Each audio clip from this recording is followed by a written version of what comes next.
So, you want to learn how to learn? Well, from the moment you popped out into the world, brighter than a hospital light, everyone from your mom to your slightly dubious Uncle Gary had one expectation: learn stuff. Unfortunately, they forgot to teach you the part about how to learn, leaving you about as effective in personal growth as a plant in a closet without light. In reality, learning how to learn is just logical. So when people like you and me say we want to learn how to learn, it means we want to achieve our goals. Because when you think about it, learning is everywhere. If it's you wanting to finally understand why people watch cricket or any other goal you set for yourself, learning isn't just memorizing facts and figures. It's about connecting dots in a way that gets you closer to your goals. Now the problem is that most videos that show you how to learn are pretty confusing. So how can you learn how to learn? Well, you first need to understand how learning works. Learning has two aspects: theory and action. Theory is knowledge. Think of it as the map to the treasure chest. And action is applying this knowledge to the real world, which is basically not just staring at the map, but actually getting there. So let's dive into the abyss of knowledge, a place more mysterious than the lost city of Atlantis, and sometimes just as hard to navigate. Knowledge is everything you can know, and every concept is made of smaller concepts. Learning theory can be divided into two steps: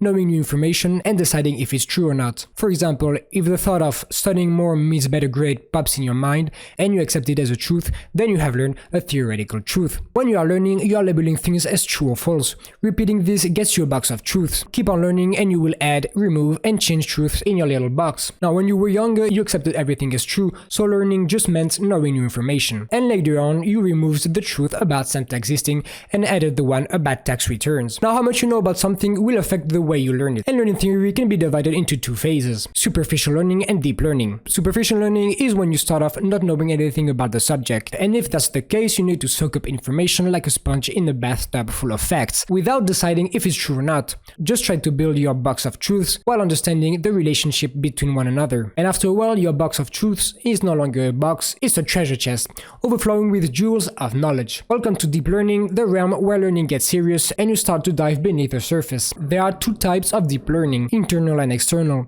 Internal learning means you're learning by yourself, so you're the captain of your own ship, navigating the stormy seas of knowledge with nothing but your box of truths as your compass. You will first need a goal, something you want to learn. For example, getting better grades at school. Then you will ask a question, orienting you to your goal. The question you ask are more important than the answers you seek. For example, what am I doing wrong is a question that leads to an answer that cannot be converted into action yet. However, if you ask, how can I get better? This question will lead you to an answer that can be converted into action. Now, if you want to get a better grade, you should ask yourself questions that orient you to your goal. For example, why am I getting bad grades? After that, you will answer these questions by yourself. You will answer based on your box of truths, aka your common sense.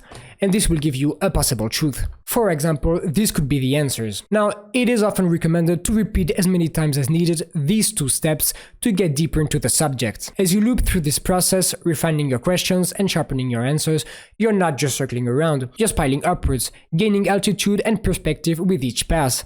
This iterative process, this relentless quest for self-improvement, is what learning is all about. For example, you would end up with these answers at the end, aka our possible truths. But it's just that, truths that have not been tested yet. If you think something is true, it is often hard to actually be sure of it.